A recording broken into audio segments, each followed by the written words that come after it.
Good afternoon, everyone. My name is Inge André Kristiansen, and today I'm happy to talk about this webinar, which is about Supercharge your spreadsheet with a modern planning and reporting solution, which is Oracle domain. So I hope that everyone can follow in, and please ask questions at the end of the session, and we will gladly ask and reply afterwards.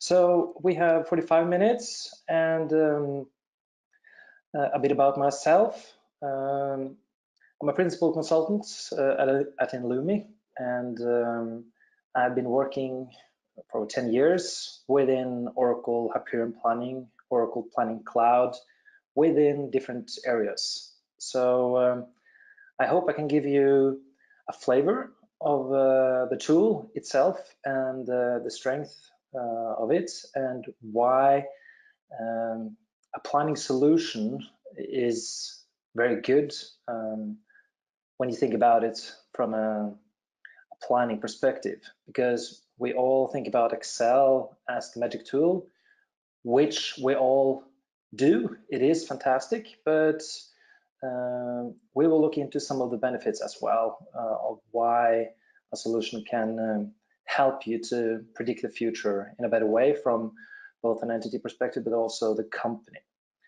So if we talk about a bit about the agenda, I will give a brief introduction to Inlumi, who we are, and our services. And the solution itself, we talk about it is as EPM Cloud. Basically, that's an acronym for Enterprise Performance Management or Corporate Performance Management, or in other words, Office of Finance, with a system vendor, Oracle, that can provide solution to make the all the solution an Office of Finance has better. So having said that, we'll go through the demo, which is the main part, and finalize with questions and answers. So about Inlumi, we are the largest player or one of the largest player in the field of EPM in Northern Europe. And what do we do? As mentioned, group consolidation, reporting, financial analysis, financial planning and simulation, KPI-based dashboard, and analytics that combines data sources as ERP, CRM, HR, and so forth. In addition to that, account reconciliation and transaction matching is also something we provide services within, including disclosure management as annual reporting or quarterly reporting, and other regulatory requirements as country by country or IFRS 16. And where are we located?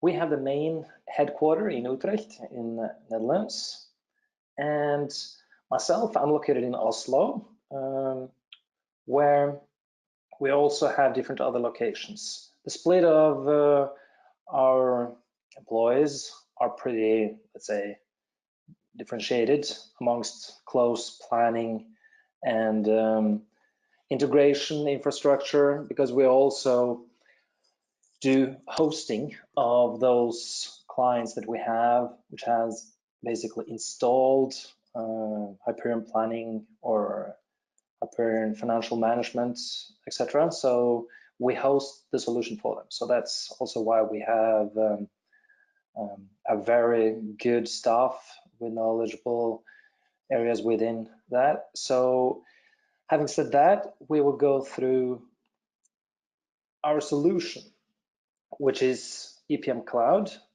And this is just an overview of Office for Finance, where we can look at it from the bottom side here, where ERP, CRM, HR, other production system that you might have, All those are very, let's say, I would say mandatory for providing a good financial planning or a plan, whether it's a forecast or a budget or an estimate. You need your actuals to create KPIs or other areas. You also might need other sources to provide good prediction.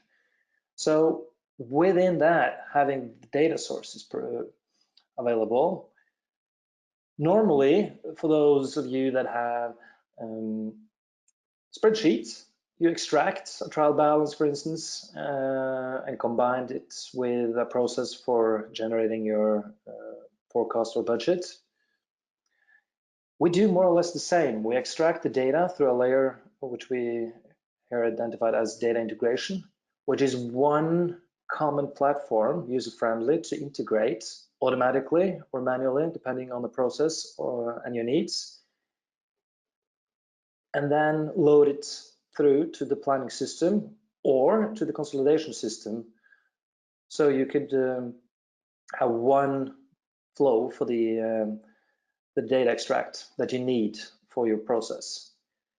And when you have the data loaded, as for instance, actual for a given month, you then can report on it on actuals up here, or you can report it combined with budget forecast. So it's one flow. An EPM cloud for all these processes are within one area. So we are in a cloud today, that's the topic, but it's equal for those that are or have another system as HFM or planning that can use this integration layer.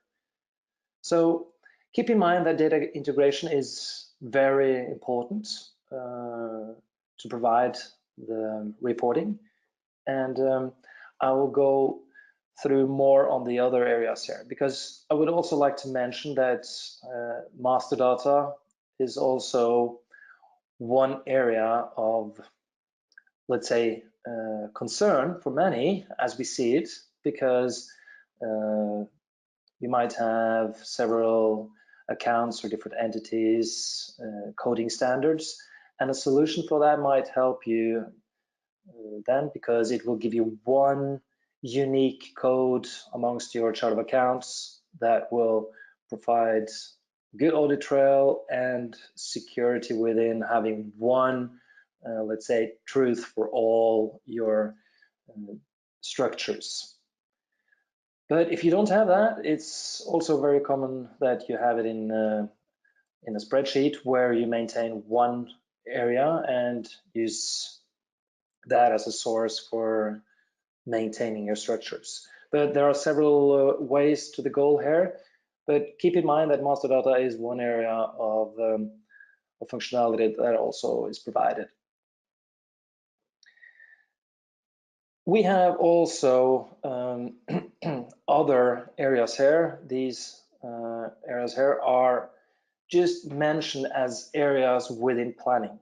So whether it's profitability analysis, financial analysis, spend analysis, or tax and transfer pricing, all these areas here are data marts or cubes that normally is located within financial planning.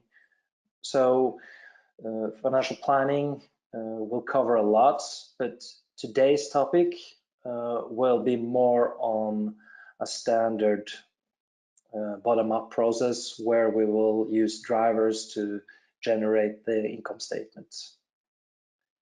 So that concludes that part, and over to what are the areas of challenges as we have identified throughout our experience within this area. And some of the areas drowning in spreadsheets. We all like spreadsheets, as mentioned, but it becomes complex if you have a lot of it and you would like to see the overview for the company. If you have currency, if you have intercompany, if you have areas that within different drivers that you would like to update, how does that look from an overall perspective? It's easy to maintain one entity, but it becomes immediately more complex if you look at it from a multiple entity perspective. So then we have had clients that have had 140 spreadsheets and it took them 6 months to go through one process, and that is also generating a long planning and reporting process, and being flexible and run several processes becomes too time consuming, and then you rather not do it. Data integrity and quality comes along with it, and too much time spent on just gathering all the data to finalizing your process might also be of a challenge then. So the outcome of that becomes, okay, little or no time for analysis. And also combining the data sources, whether it's actual from the ERP or your production system, CRM, HR system, within one spreadsheet or if you have links to other spreadsheets to extract or to retrieve the data, can cause issues where error can occur. So that also, having said, is the drivers to have actuals that are up to date to generate more accurate forecasts becomes a challenge. So on the right hand side, we have what are the benefits. High level, we have one version of the truth, and naturally speeding up the process and reduce the planning cycles is a return on investment itself. And go from simple data gathering to integrated consolidation and business planning is also very valuable. And analysis, that's what the controller loves, to do that instead of focusing on data gathering. And of course, it's integrated with Microsoft Office, which makes the day for a controller or group controller much easier, because you can utilize your underlying spreadsheets to secure the data that you have gathered, but you extract it from one source. And I would also like to add one very important part, which is the rule sets that you have, your logic to generate your forecast or budget. All the logic there is located one place. You can't change it. There are no room for error, because the logic that is written is applicable to all entities where it should be. So no links within Excel, and that's very beneficial. So just one final slide before I go through the demo, and what I will focus on today is the driver-based planning on the forecast area, where the company here is within the mobile industry, and they would like to focus on generating 18th months rolling forecasts with volume, prices, indirect cost of sales to generate the forecast. But of course, other areas which is very normal is salaries and fixed cost planning, or production cost module, or a combination of all of them. That's very normal.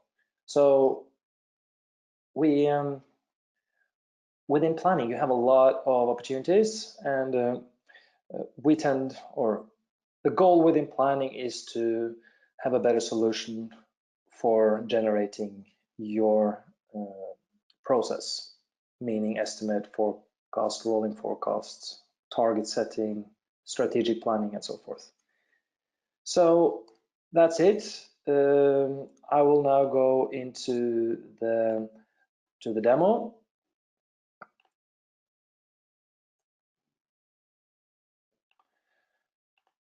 So what we see here is the login page for EPM Cloud. You can use native login or single sign-on. Oops, that was just 1 second there.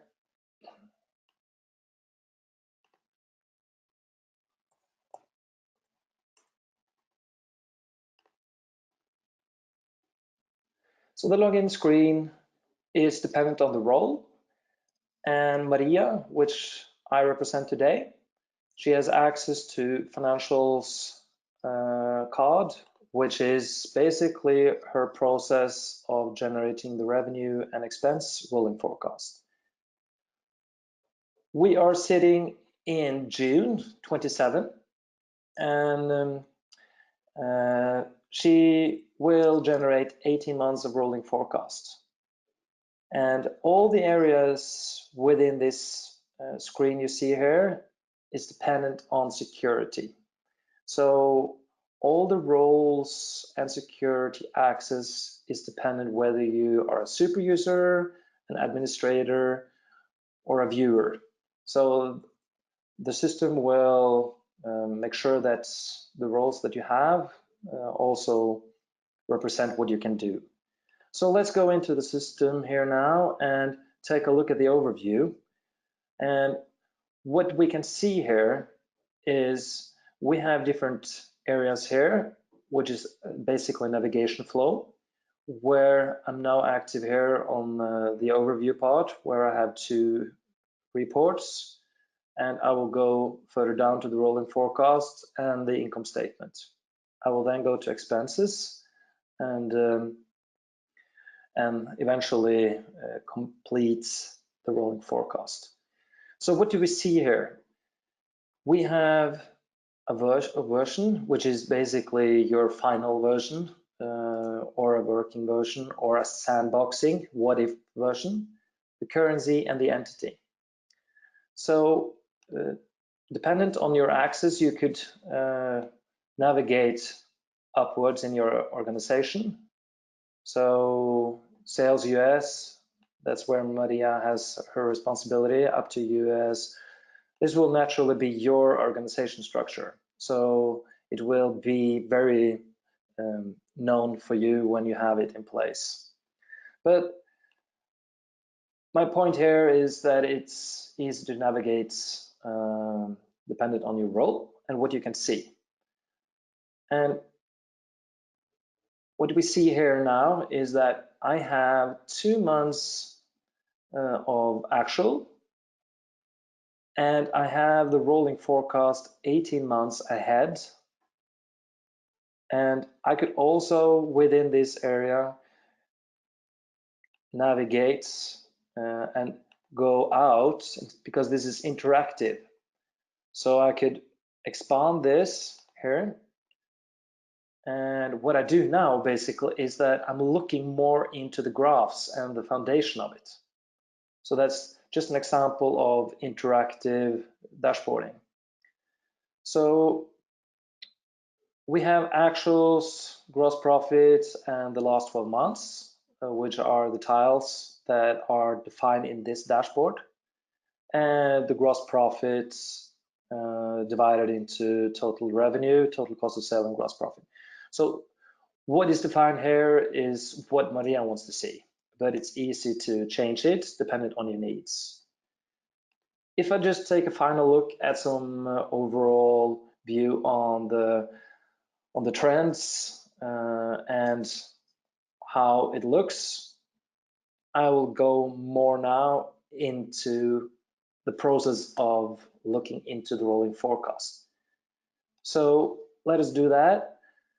I continue to stay at sales US, which is the basic entity, working version dollar USD.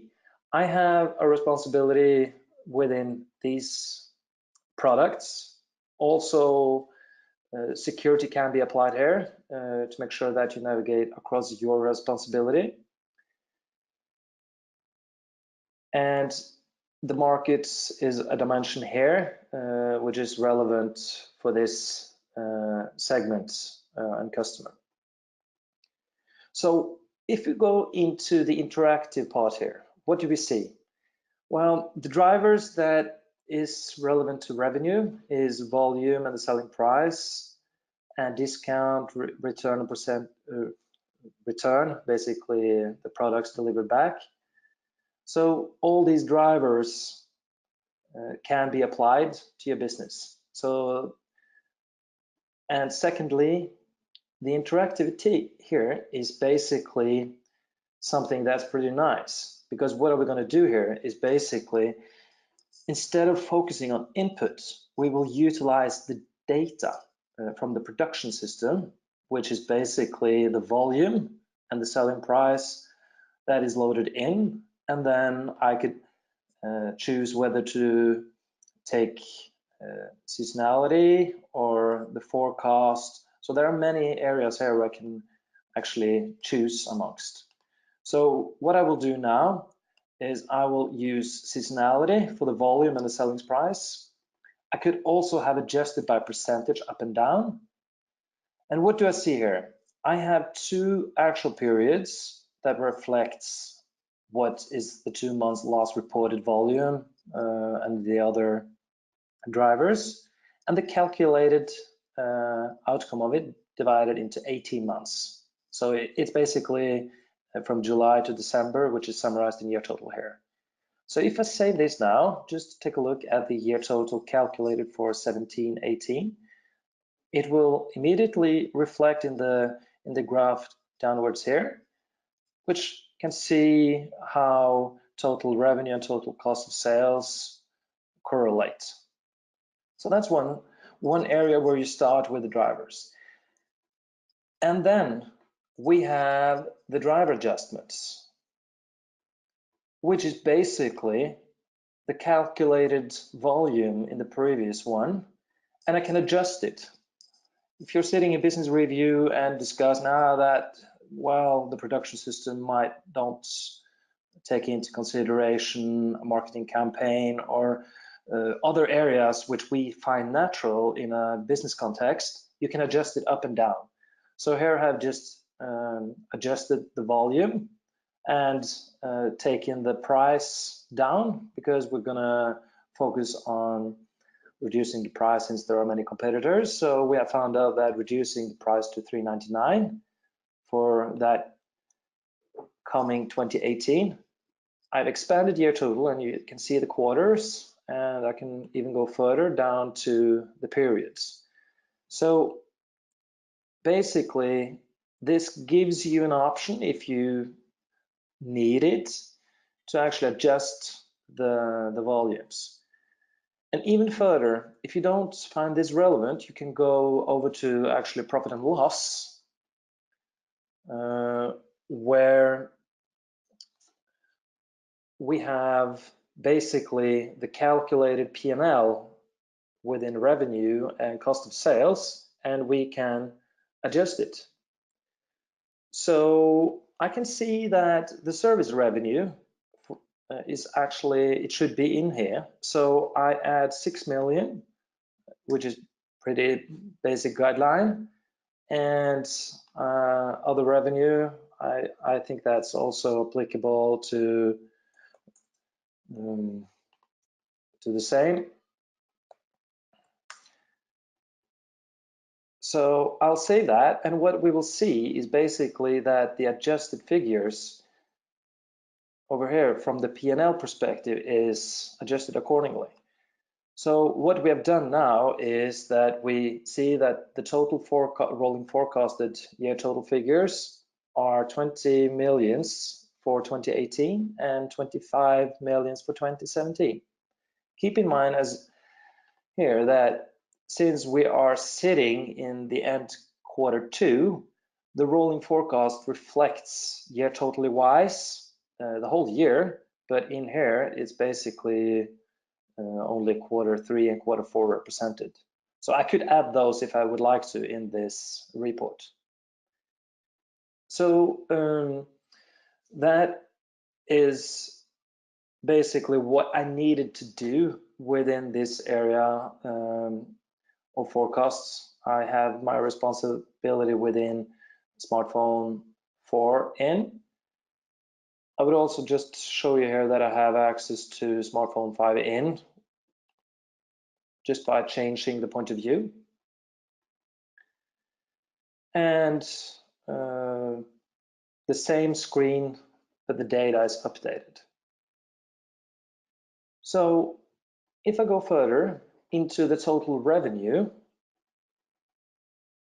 I have the rolling forecast figures by the gross profit, but then I would like to go into a situation that I simulate now, that in a business review we see that, one of our products has to be withdrawn in the market due to some technical issues, and what impact will that have on the total forecast for the company.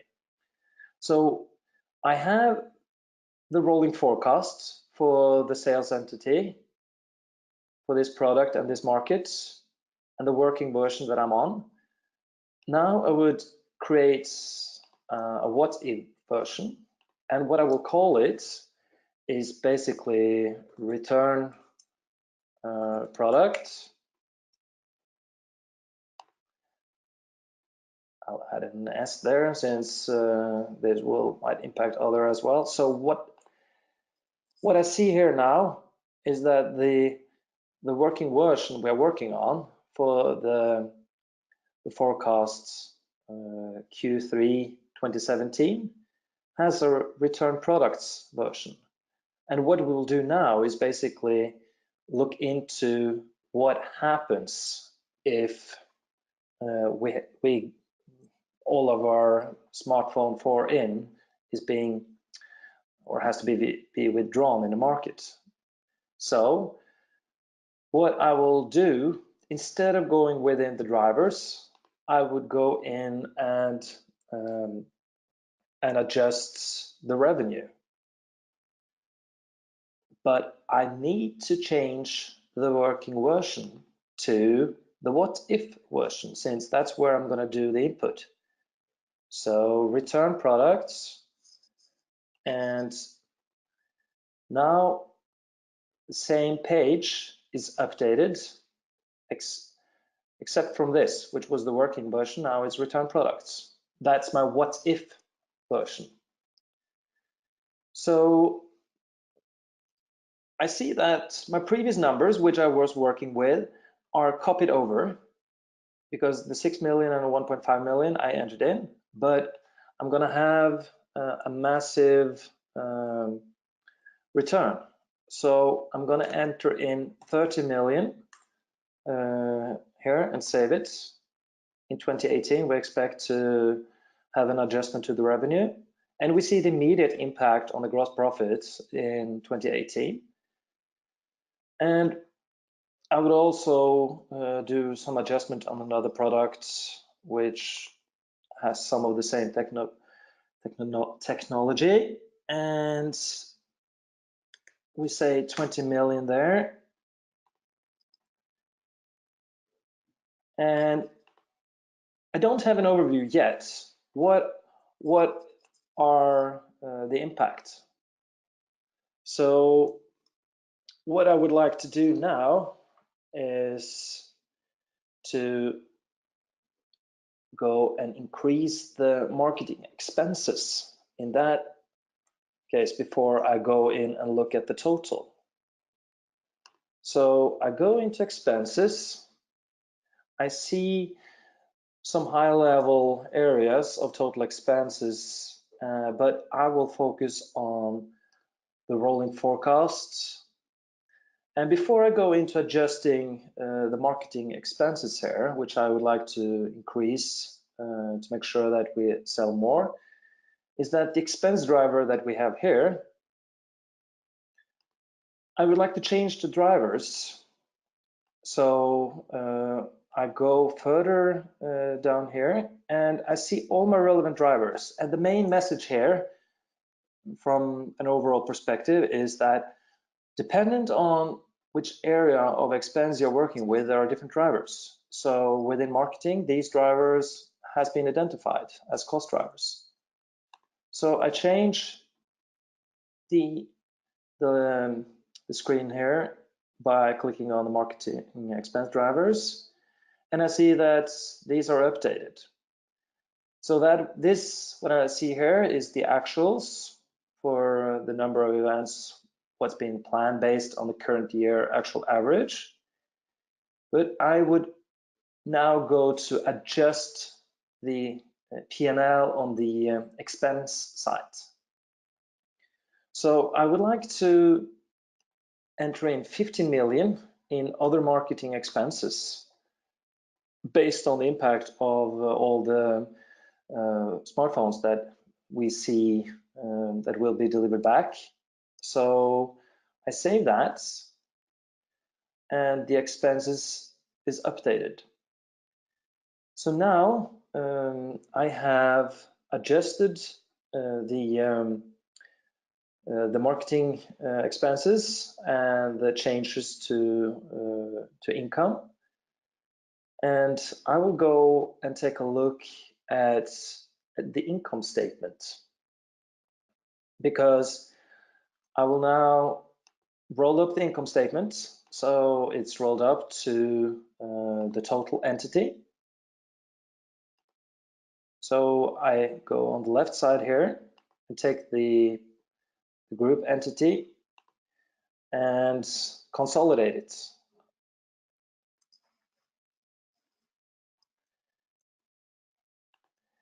And if we take a look here, we focus on the rolling forecast. That's what I started with, but I had to do some adjustments.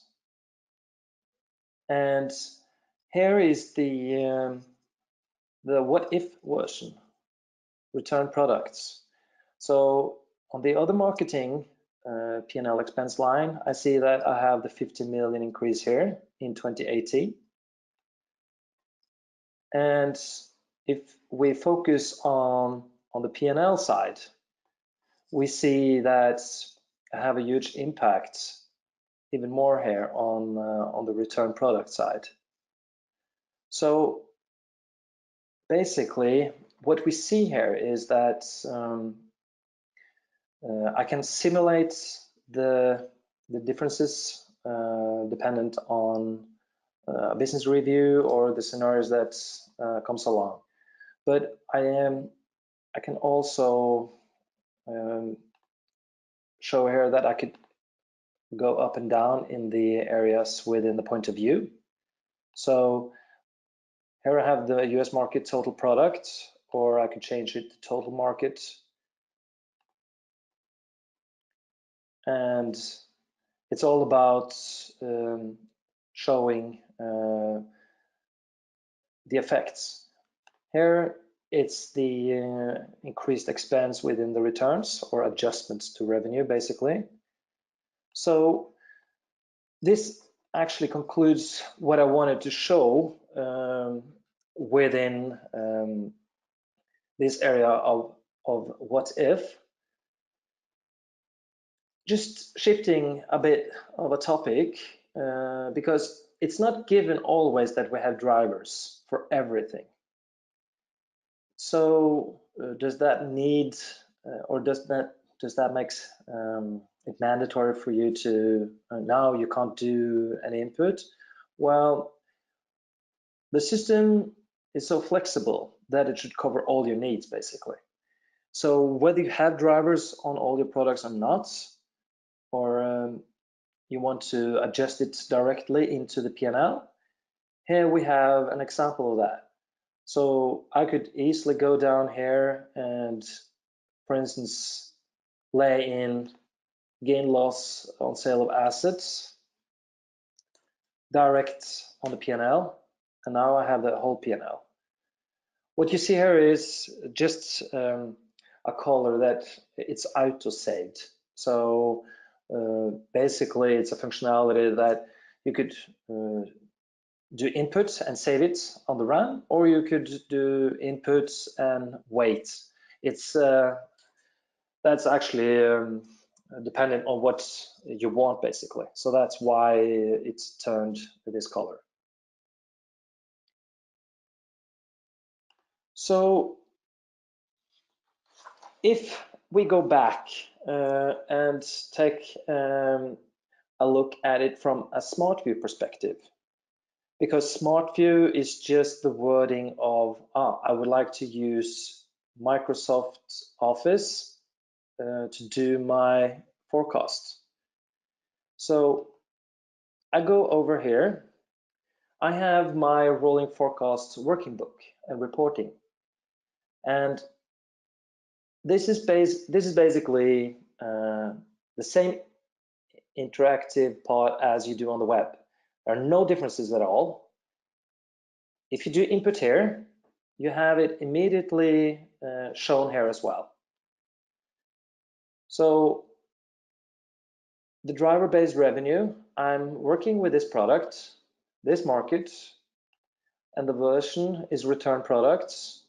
I could go and change it to working version,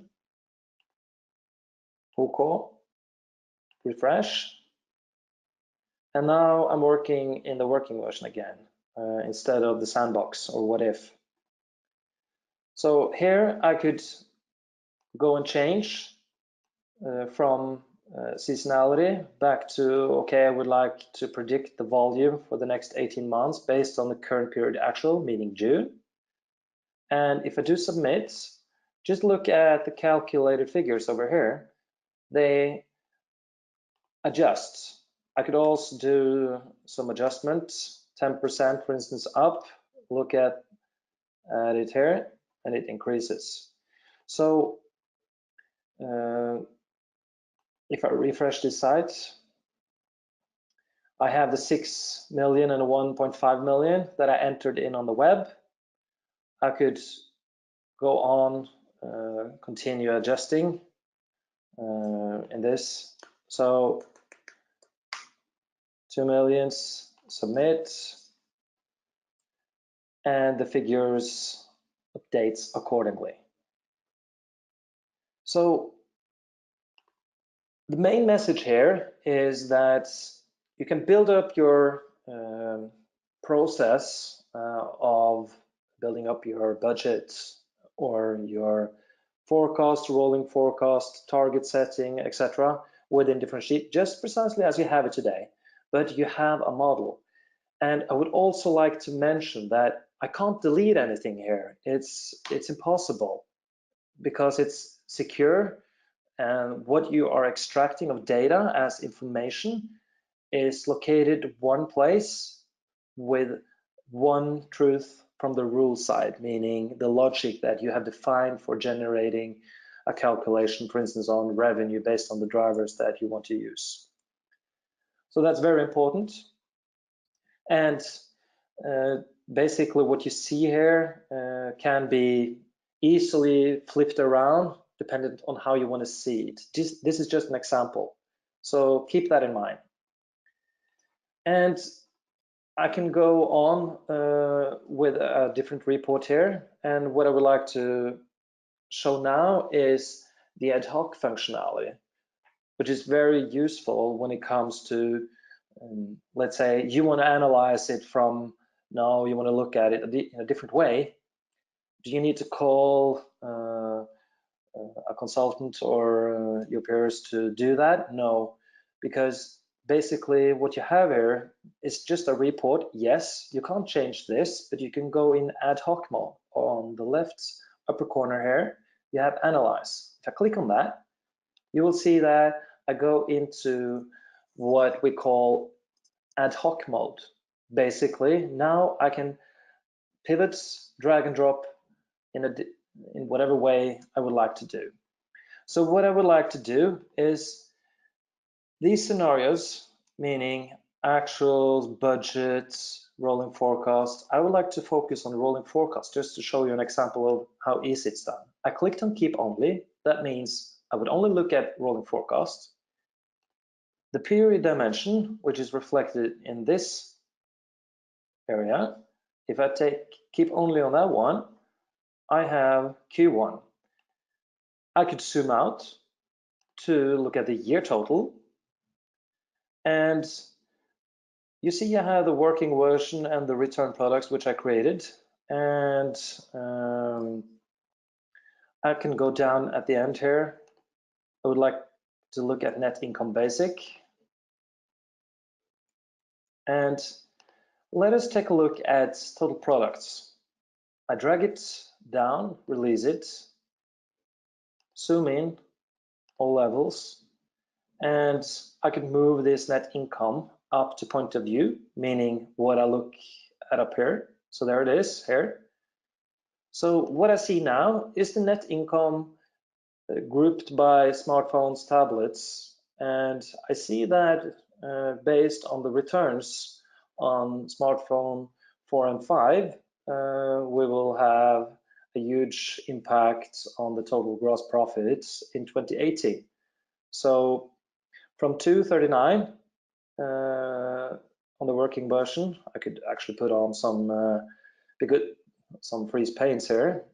So if I go here, it's just classic Excel functionality.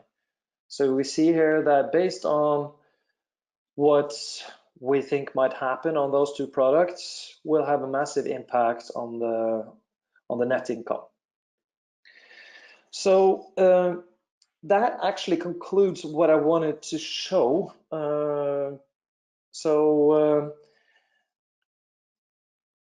I guess there are some questions. So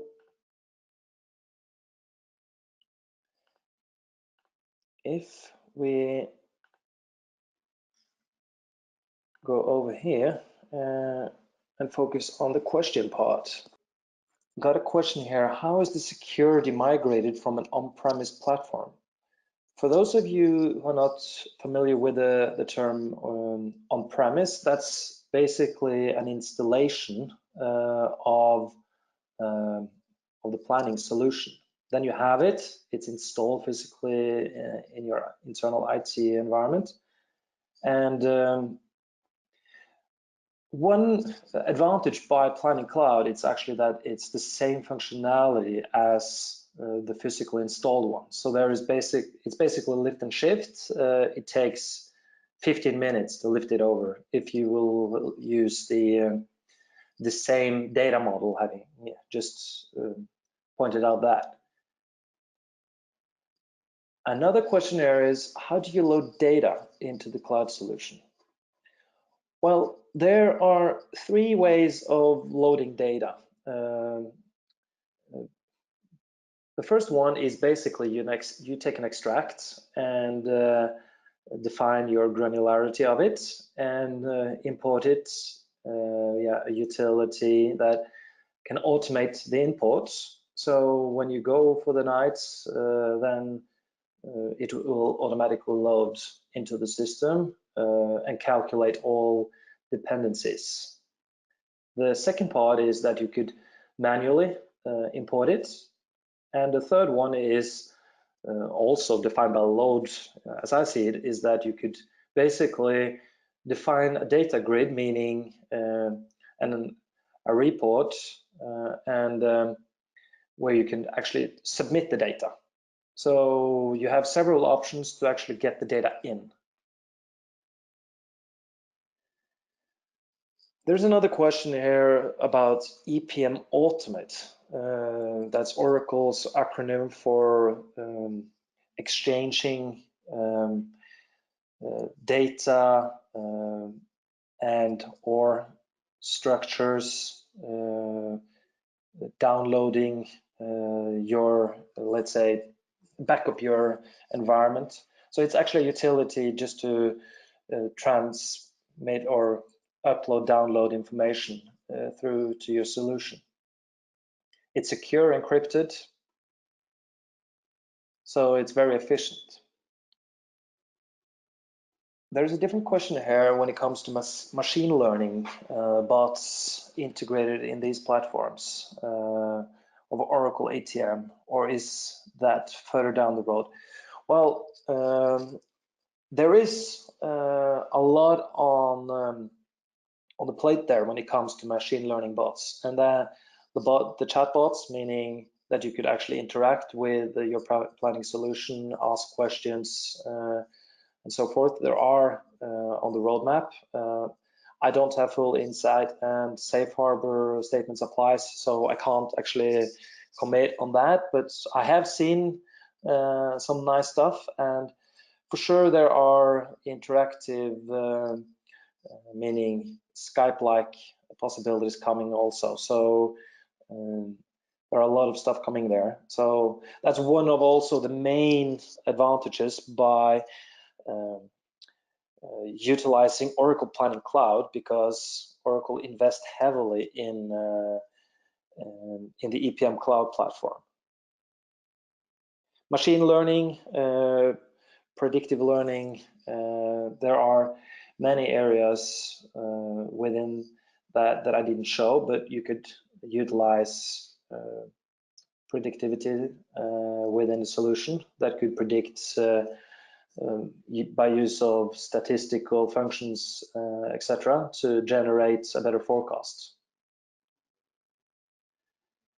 And I see that the time goes 2 minutes past here now, so I will soon sum up. But one final question: how does you use Excel together with cloud solution? Well, the only thing that you need is basically to go into cloud, and I will, as a summary, just quickly show that. So just let me quickly go out and show you that. So